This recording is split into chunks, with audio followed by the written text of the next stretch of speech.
Cool. Well, how's it? How's it, Shay? Hello, Um, Meg.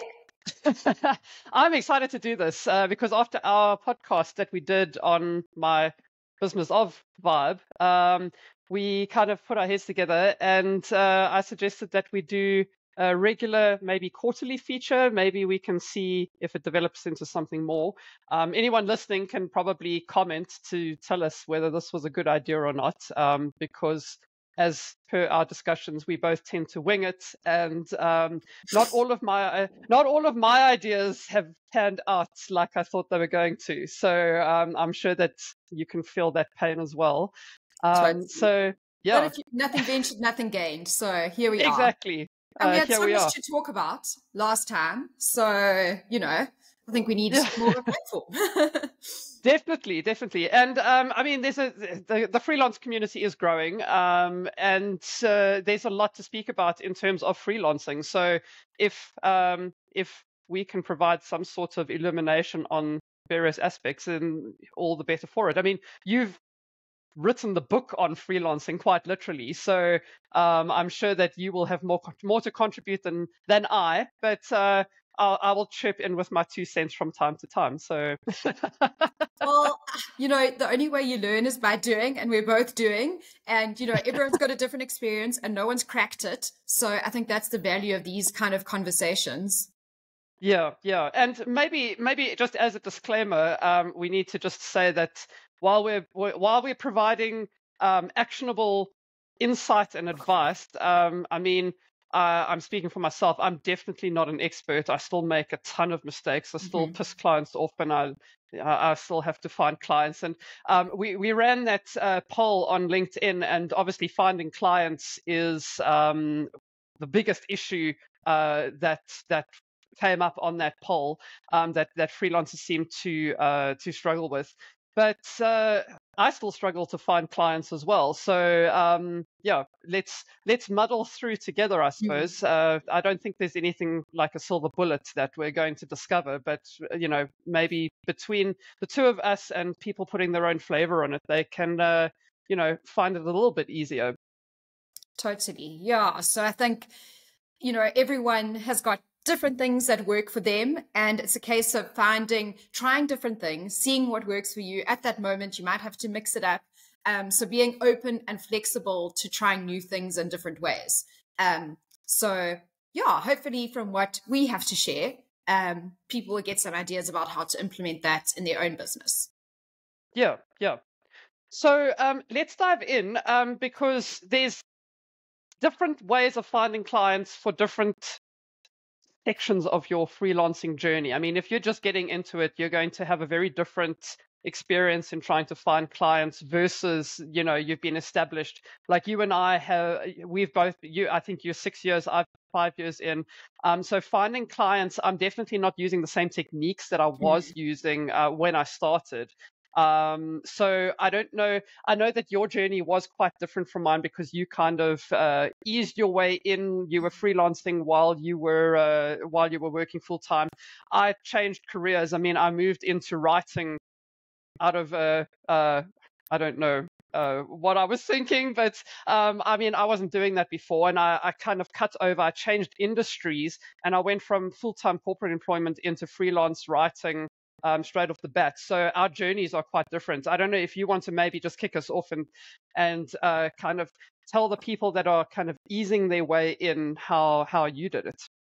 Yes, I mean, no matter where you are, whether you're in a full time role and looking to side hustle or starting to freelance first time, and I think you'll agree with me, the first place to look is within your own network. And what I mean by that is you're not only looking for people who will become clients, but just tell every single person you know that you see in the gym or have a bra with that this is what you're now doing, and be clear on, I'm Shea, I'm doing freelance writing for international brands and agencies, right? So that person that you speak to may well not be an international brand or agency or your ideal client, but they might come across someone who is your ideal client. So that person then becomes an advocate. And because they know you, they trust you. And that trust is the best kind of referral you can get. So my advice to anyone starting out is just talk to people, because, you know, even the person that you're sitting next to on the plane, I know it's awkward, you don't want to speak to them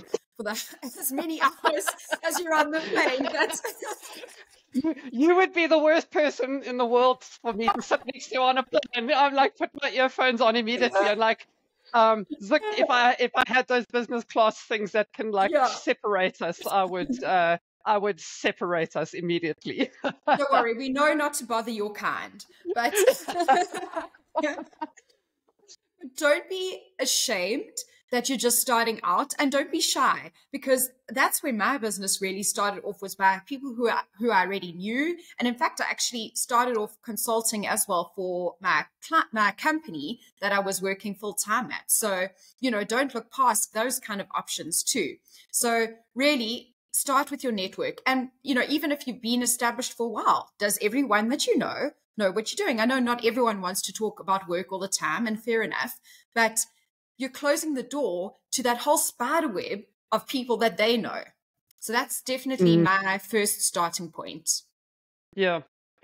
When did your website come in? Because when I started my business, I spent like a shit ton of time setting up a website, and, you know, like optimizing it for SEO and setting up all my my social media platforms. You know, I'm a PTY, so I trade under a company name, which is obviously one of the differences between us.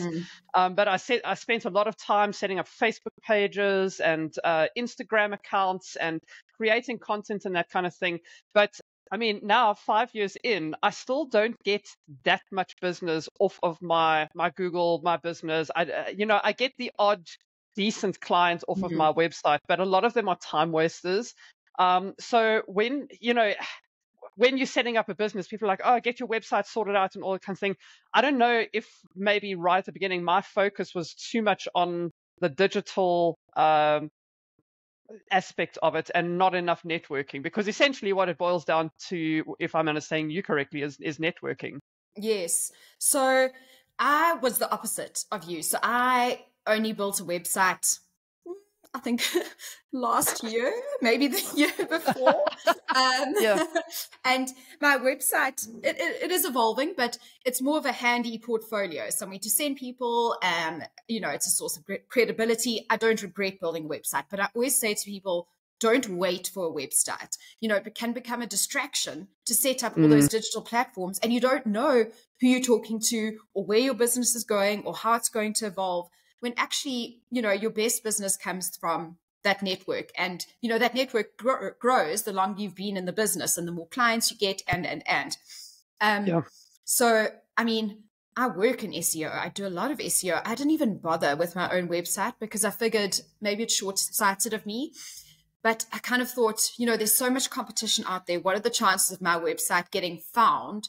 It's more likely that someone is going to hear about my name or my business and Google me and find it that way, rather than through organically searching for, say, copywriter in South Africa. So my focus was rather on finding the networks to whom I can supply my website address directly, and then they can find it that way. Not to say that the way that you went about it was wrong, but we all have limited time and energy and money. So in my opinion, what's worked for me is focusing on the network first and letting the rest follow. But yeah, I'm interested because, I mean, I haven't got any business profiles, social profiles set up, purely because I'd rather focus the time on doing my client work than maintaining all those platforms. So it's a difficult one for all of us freelancers, especially, you know, us one-man bands, solopreneurs. What we have is so limited. So how do we spend it the best way possible? Well, I mean, it's optimizing your time, really. And, you know, setting up a Facebook profile. When we were chatting before, you said that one of your kind of suggested ways of finding clients is going on and joining Facebook groups. Now, funny enough, I don't know how much work you've got from that. That has never worked for me. I personally find those clients very low value. And I used to spend a lot more of my time trying to convince people why they need a copywriter or, insert whatever you do on a freelance basis, rather than actually them approaching me because they know the value of what I provide and immediately going into the project. And I feel the same way about these kind of like Upwork and Fiverr. It's kind of, you're competing on price. And the people that are there are essentially looking for professional services for as cheap a price as possible. So I don't know if those particular things, I've never invested much time into them. There was one that I did kind of invest a bit of time in, was called NoSweat.work. Oh, yes. I've heard of that one. And yeah, like the profiles are set up a lot better. And you can kind of link to essentially it's these companies contact No Sweat. They're essentially like a labor broker. They post the jobs on that site and you can then apply for them. But I've applied for so many, I've never received a single confirmation. I've never been hired off of any online platform. So yeah, do you put much effort into actually trying to source business from the likes of these platforms and, like you said, Facebook groups? So I have had a bit of success, but like you say, you have to do a lot of weeding and you have to kind of use your special freelancer spidey sensors to get a sense if it's one that's worth your time applying to. And I'll never apply for anything that doesn't have its rates up front, because I don't want to waste time putting together a beautiful proposal and sending emails and following up if they're going to be paying peanuts anyway. So with any kind of lead, I always make sure to get the pricing out the way first, so that we're all aligned and no one's wasting their time. So I have had a bit of success. What I did on a Facebook group was I posted a portfolio and a bit about myself and said I've got some gaps in my schedule. And I actually ended up getting some decent work from that. And then with regards to platforms, I haven't tried them because I feel like it's a race to the bottom. And what I enjoy about freelancing is my relationships with my clients. And I think sometimes going through those platforms erases that relationship and you just a service provider, not a valued partner. And I prefer to position myself as a valued partner than someone who's just getting paid as little as possible to get a job done. So I have avoided them for that reason. One that I have had success with, which again, it's more like No Sweat, more of a labor broker, was one called Freelancing Females, which is an international group. And actually, I didn't post myself on the platform. I just saw a job listed there that I ended up getting, which has been a really great client. And we have a really great relationship now. But I guess that was more like a job board, so a bit different. So, I can understand when you're starting out, it does seem like perhaps an easy way to get clients. Having not done it myself, I can't say for sure how easy or not it is, but it does seem like a lot of effort to create the profile, put in all that work to do your proposals, only to, be judged almost purely on price. Yeah. One thing that I found, I mean, you've been talking a lot about relationships and that kind of thing. And one thing I found when I started is that, well, funny enough, this was one of the options on the poll that we ran. Like, do you have problems saying no? And everyone's like, no, you have to say no, because when you say no to a low value client, you're opening up time for a high value client. But when you're starting out, that desperation, I don't know if you can really say no at that stage.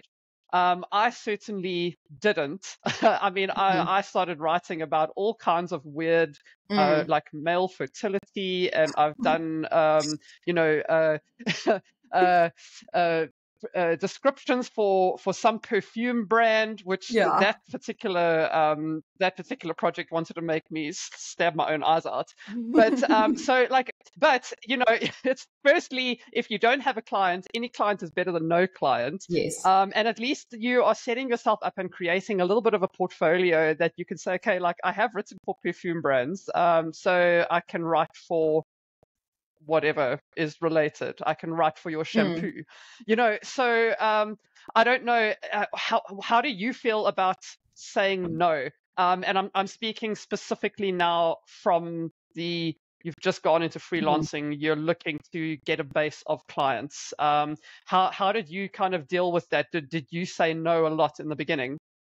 So yeah, I mean, I've also had some absolute shockers. I was actually looking the other day at some sort of side hustle work, and I was producing about 20 articles a week for these people, and I think I was getting paid 50 Rand an article, for a good 800 Oh my Rand. I earth. mean, Yeah. 800 word article.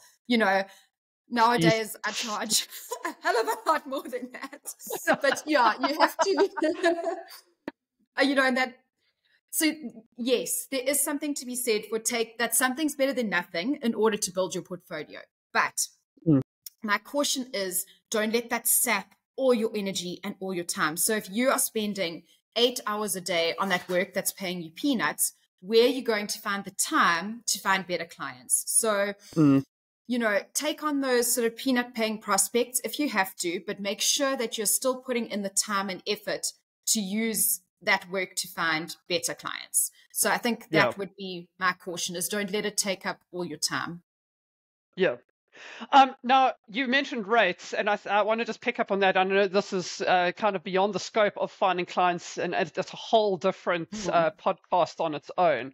But it does kind of factor in, because what I found, because I was new in the industry, I had no track record, I was still trying to grow my network. I went in at a really low price point. And so obviously, if you're going to pay not much money, or if you're going to charge not much, you're going to attract like very low value clients that are going to really milk you for all you're worth. Plus, then you have the issue of when you increase rates, you're going to lose all of those clients, which in hindsight is not a bad thing. I got rid of a lot of people that were really sucking my soul dry. But what is your advice in terms of setting your rates when you're entering the industry? Obviously, you're trying to look for some kind of differentiation to make yourself stand out from the crowd and make you attractive to people that want to use a copywriter or designer or whatever you freelance in. Where does the rates thing come in? Because if you go in too low, if you start writing blogs, I was writing blogs like 1,500 word blogs for $500. And really, like, people take advantage. So you have to kind of look long term as well as short term. So how did you do it? Yeah, so definitely I agree. Don't sell yourself short. So yes, I definitely, when I started out, was charging a lot lower than I am now, especially for retainer based work, where I kind of just wanted to know I was getting that money every month, even though it wasn't a lot of money. It would be enough to make sure that it was covering my debit orders. So it gave me a sense of security. So because it was regular retainer work, it was almost discounted in a way, which isn't something that I would do now. But at the time, it helped me just make sure that I had enough money every month. So, but like you say, it's very important not to underprice yourself from the beginning. And then you'll land up, because then you need more clients and more work to make the amount of money that you need. And then you don't have space to look for better clients and build your portfolio and do your own marketing. So something that I've actually got on my website is a freelance rates calculator. And what that does is it kind of works backwards. So instead of you saying, okay, let me look at this project, this is how much I think I'm going to charge, you work out how much you actually need to make. So the calculator takes into account how many days a week you work, what holidays you want to take, any public holidays, number of hours you want to work a day, your monthly expenses. And then from there, it works out sort of a minimum viable hourly rate. And I don't advocate charging by the hour, but what that does is it gives you a good starting point. So if you think, okay, this project is going to take me 3 hours, you can take your minimum hourly rate and multiply that by 3, and then add some buffer, of course, and play with it. But as a starting point, I would say use that as a figure that you'll never charge less than that. Because if you're charging less than that, you're not building a sustainable business. So that's kind of a different way of looking at it, is how much do I need to earn versus how much should I charge? Yeah. like I say, I don't want to bog the conversation down too much with rates. Now, I think that this is a whole different conversation, and it's worth exploring. Maybe the listeners and the viewers can let us know if that's maybe a topic that we should dive into. But yeah, get back to the finding clients. Have you ever looked into joint ventures? Because No. and not like a legally binding thing, but let me tell you what I did during COVID. Obviously, a lot of my clients were actually in the travel industry because I have a very rich travel industry background. So I knew people in that industry, and so I had a lot of very, very small clients. And obviously, with the pandemic and the lockdown, the bottom fell out of travel, and I needed to reinvent myself very quickly. And through a kind of network of people, you see, networks once again, I got into contact with a designer and web developer that was based down in Cape Town, and we had a good relationship. We kind of hit it off on our very first meeting, and so we started offering joint packages. So she would develop the website and I would provide the copy, and we sold that together as a package. And we did get a lot of business. I mean, it was very small companies and it was a very low price point, but that's how I kind of kept my business afloat during COVID, was working with somebody that offered a complimentary service. I don't know if you've got any experience with that.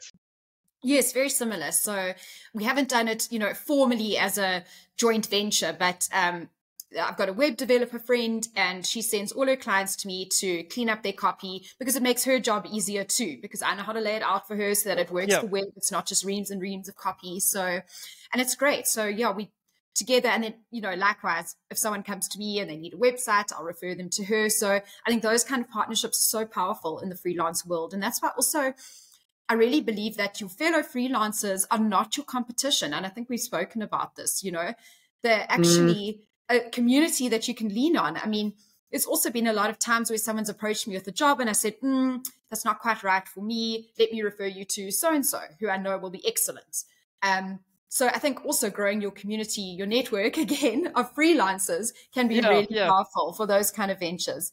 And then I also do quite a lot of work for agencies, which I really enjoy, where they'll get a project, for example, a website copy project, and they need someone, they're going to do the dev, they need someone to do the copy. And I love it because they do all the admin with the client and organize the meetings and, take the notes and do all the stuff that I don't really enjoy. And I get to just sit down and write. So that's also been something that's worked well for me. Yeah, I love those clients because I am if you looked up definition of introvert in the dictionary, there's a picture of me. I hate sales because it means speaking to other people. And like as much, I know, right? It makes no sense. But funny enough, I'll get to this just now, but the podcast has actually played a massive part in me growing my business because of networking. So the podcast, I started out as one thing and it's developed this whole extra life of its own. And it's actually worked as a networking tool, weirdly for me. Amazing. Yeah, those type of clients where you have, and there's quite a lot of them out there. I mean, I work with two that they do all the sales, they find the clients, and they will just bring you on as a freelancer for the job. That's living the dream, quite honestly. 100%. And you get to work on that. So, if nothing else, find a client like that. If you can, because those are fantastic, and the amount of different projects that you get to work on also, that's fantastic. It helps keep your brain alive. So so that's how we started out. Now obviously we're a little bit more established. How are you finding clients now? Is it purely networking? Because for me, I don't do a lot of cold calls and reach outs and that kind of thing anymore. I still have a LinkedIn strategy where I kind of stalk people, and if you want to know, like, I'll tell you how I do that. But I've kind of got a couple of clients that way, but it's a lot of work. Yes. So most of my clients are coming from networking and referrals now. Are you finding the same thing? Yes, likewise. So I have created, what I also did though was I had a look at who my ideal client is, and I found a couple of companies. And to be honest, I haven't actually had time to go out and pursue those because my network's been keeping me busy. So that is still something that I want to do, is to do more of a cold outreach to those kind of companies. Yes, and LinkedIn has also been, I only started using LinkedIn this year, but it's been amazing just in terms of getting, those broader networks and international networks. So I would love to hear about your LinkedIn creep strategy, because I recently gained a contact who I would love to work for. But the last thing I want to do is hit up her inbox with one of those spammy, hire me kind of messages. So at the moment, so we connected on LinkedIn. I comment on her post. She comments on mine. I'm like, this is great. I'm sure she can see I'm a writer. She owns a company that does thought leadership articles. So I would love to write for her, but I don't want to pitch myself just yet. So please tell us, spill the tea on your strat. Okay. So, you've done all the hard work already. So let me start off how I actually find these people. So I will simply Google marketing agencies in London, for example, and you got your you get your list and you go into them and you kind of suss out whether this is kind of a place you would like to work for. Like, is it in the right industry? Is it in do they actually have jobs open? Some of them list careers and stuff on their website. Do they have openings available? That kind of thing. Then I take all that information and I go to LinkedIn and I find these companies on LinkedIn, and I go to the staffing page and then I make friends with like the MD, the ops manager. I say make friends, but what is it called on LinkedIn? Connections. Do you follow connect? And do you send a message when you connect, like to intro yourself? So yes. So usually I'm like, hi, I'm Megan. I'm a freelance. Depends on if you kind of look at their posts. You can kind of suss out whether what type of message they might respond to. Usually it's something generic, like I'm looking to grow my network, and looking at your profile, it seems like we have synergy, maybe throw in a couple of corporate-y words. Some people like that. You connect that way.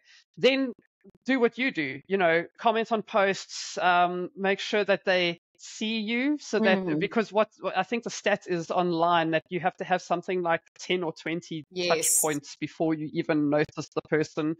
And then I would probably go in with I see, I try and link it back to something that they've posted on. So I see that your company has recently won an award. Congratulations, etc. I actually wrote a campaign on a similar project, and I would be very keen to work with you on something similar in the future. Sophisticated peeping. Yes, yeah. So I I always tell people I stalked you on LinkedIn, and my other half is like, you really should stop telling people that you stalk them. But like, really, that is quite literally what I do. I watch people. I am the wallflower at the party that is watching the room. And you can pick up a lot from people watching. And I kind of refined that skill during COVID when we didn't see anyone in real life. Amazing. And I have got business. I actually ended up working. I ended up working for a marketing agency, and I was doing all of their blogging and all of their social for all of their clients. Jeez. So it does work. Unfortunately, that was before I put my prices up. So when I put my prices up, I lost them because they didn't want to pay more than $500 for a blog. So but it created space. It kept my bank balance okay, and opened up space for better paying clients further down the line. So yeah, that's how do that's my people LinkedIn typically respond to that stalking? Do you normally get like a friendly, professional kind of response? Um, it comes down to how you kind of structure your reach out message and that kind of thing. Usually, if you ask them a question, generally they tend to respond. So I saw you posted on. I work mainly in the tech sector now, so I see you posted on Voltic agriculture, for example, which is weirdly growing plants underneath solar panels, which is like a Okay. new thing. So, but I saw, could you tell me more about that? Because I write in the tech sector and I'm very interested in Okay. this technology. And it starts a conversation. So Mm. it's very much like in-person networking. And I don't Yes. know if you've Just been thinking to that. in-person, Mm. where I've been to a couple in-person and online. There's quite a few of them you can attend where um, you're at a table of people and they're like, don't sell yourself, just get to know each Mm. other. And so you Mm. turn to the person next to you and the first thing they do is like, I run this company. Are you interested in buying my product? And you're like, no, I'm not. Mhm. It again comes down to, I suppose, networking tactics and your ability to build relationships. Yeah. Mm. And I suppose it's not about telling them they need something. It's about uncovering their need and seeing if you can help them with that. So, in your Yeah. example, the networking person who said, this is what I do, here's my product. How do they know that you are even vaguely interested, or Exactly. have any kind of need? So, yeah, it's basic, I guess, sales and marketing to understand the need before trying to push a service. Yeah, for sure. And weirdly, this is how my podcast has actually come in and started featuring as like the most amazing networking tool. I've made some really good connections by inviting people as guests because you are not selling your service. You are I am genuinely interested in what people have to say. Mm. And what the podcast started as I was too cheap to invest in a business coach. So the podcast was a way for me to get free business advice from people that seemed successful. Like, Ingenious. come on my show and tell me how you did this. Yeah, And like people love speaking about themselves. they So you do. just ask a few questions and they're like, and then they have a good experience, they will tell somebody else, and then they contact me like, would you like to interview someone that does, ISO regulations? And you're like, I don't know what that is, but sure. And then that person comes on and they're like, oh, would you be interested in speaking to somebody at a marketing agency? And I'm like, now you're speaking my language. Yeah, yeah. So the podcast has, like I say, it's in the public domain, and a lot of that information that I get from the guests is really interesting, but it's structured in a way that I'm asking you about yourself. Please tell me about yourself. I'm really interested in knowing. And I mean that genuinely. Like, I really Mm, am interested in what makes other people tick and how they run their businesses. But that is networking 101. Ask people about themselves, ask them what they do, ask them what makes them different, and they mm, will talk your ear off. mm. And Just that's be a human. basically how you start building those relationships. Yes, Mm, exactly. Being a human. mm. Yeah. That's amazing. Yeah. So I know you don't have a podcast, but like networking tips, because essentially what all of this is boiling down to is you find clients through networking. Mm. So do you have any tips, hints and tips in your bag of magic tricks that you regularly rely on? Yeah, so there's a number of different ways to network, which is what is so amazing also about this big wide world we live in. But I would also urge people not to get stuck on digital networking only, because there really is something to be Mm, said about seeing someone's face, shaking their hand, whatever it is, that it's almost like an immediate trust signal. So, provided these are the kind of advocates that you're after, to look within your community, for example, I recently did a talk for our Howick hospice. And, mm, it's not necessarily my client base, but I actually ended up selling a lot of books and just getting some really good feedback and getting my name out there a bit. So, of course, you don't want to say yes to everything, and you do have to be selective to agree, but find your people, find your community. So, even here, there's a small group of us who live in the same kind of area, and we have a WhatsApp group. We meet for coffee every now and then. It's not a sales thing. We actually all are just female business owners, but it's been a great way. I mean, that's how I got to work with my friend who's a web developer. Like, that's where that joint partnership came from. So it's amazing, all these little snowball effects that kind of take place, because every person knows however many hundreds of people. So every one person you speak to, you're actually reaching that person plus their whole network too. Yes. So don't be afraid of those face-to-face activities. Go to interesting talks. Chat to people there. I know, and you don't have to be an extrovert to do it. You know what I mean? A lot of these things are set up in a way that encourage dialogue and encourage conversation and teamwork. And, a lot of places, there's like a Midlands networking where they have interesting speakers and you learn things about your business, and then just also get to chat to fellow business owners. So those are some of the sort of face-to-face stuff. And then online. So I'm part of a Facebook group. It's quite huge. It's about 40,000 people, called Freelancers South Africa, I think it is. So look, there's a lot of stuff it's definitely scroll and move on, but there's a lot of learnings, a lot of people asking questions, and you can contribute to that kind of thing. Freelancing Females is another really great international one. And although, my client base isn't other freelancers, it just opens those doors for other kinds of opportunities. And then, definitely continue building your network on LinkedIn in a genuine, non-salesy way, as you've described. So I'd say those are kind of my top networking activities. What about you?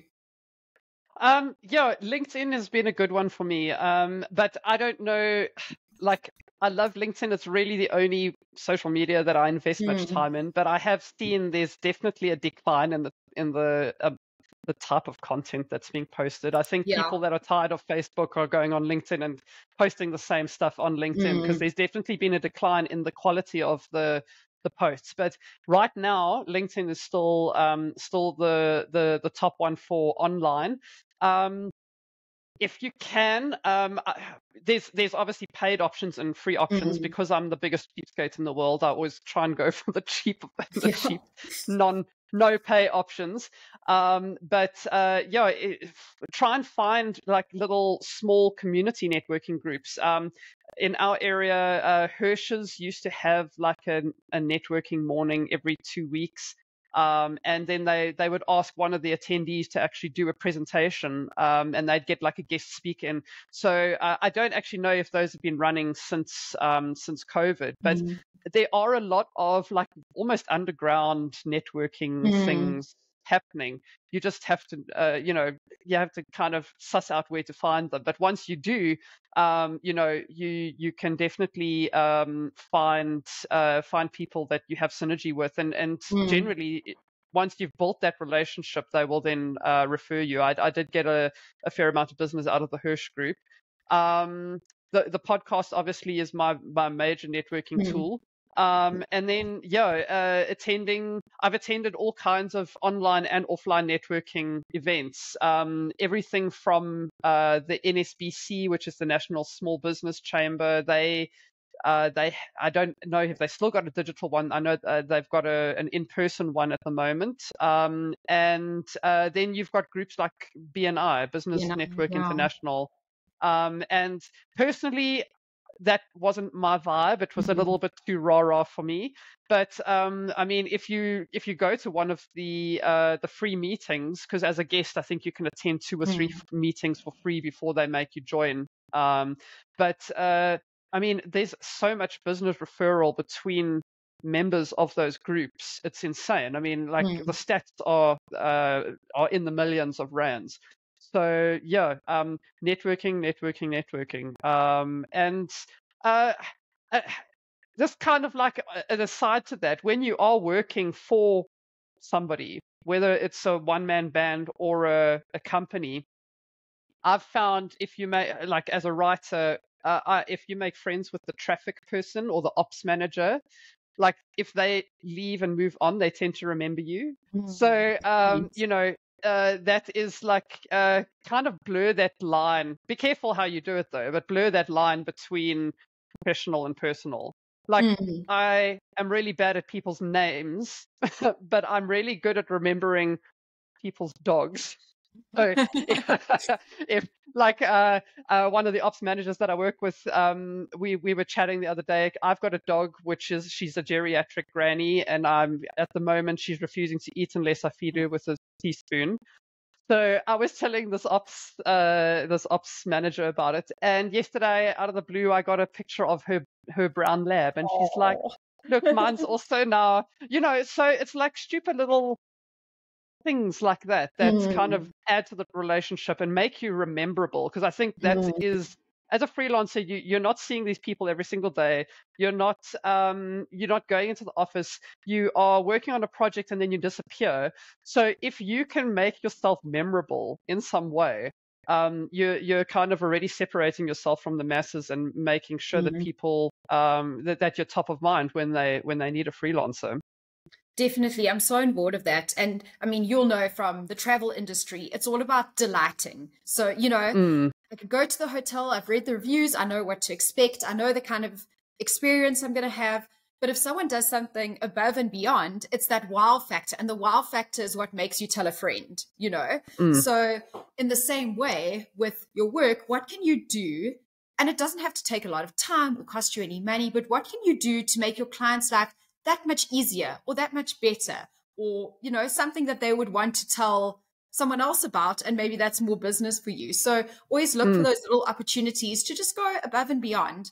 And even if you don't go above and beyond, just like you say, just be a nice person. You'll be surprised how many people will put up with average work if it's a nice person. I'm not saying do average work, but I'm saying you can get away with it if you're a really nice person. You know? Because it's always harder to fire the nice person as well, Exactly. So like, I don't want to. That person is so nice, shame. And in the meantime, just work at getting better what you do while being nice. But yes, that's a whole other conversation we can have is upskilling and one thing we're speaking about making yourself stand out from the crowd. Have you noticed that all freelance writers, all they ever speak about on LinkedIn is writing? Like, yes. I don't want to follow you because I know about writing. So who are you trying to convince? Like, write about, I don't know, this is my new strategy and it seems to be working. Write about stuff that you write about. It helps you kind of position yourself for clients as well. So no one really cares that you know how to structure a blog. But they are interested to know whether you know your stuff in terms of what their company's product or service is. So I think that's where, you make a good point about writing to what your target market is interested in. So, they're not writing the blog posts. They don't care. They expect you to be able to know how to structure a blog post. So always keep that in mind with any kind of marketing or content that you're putting out there.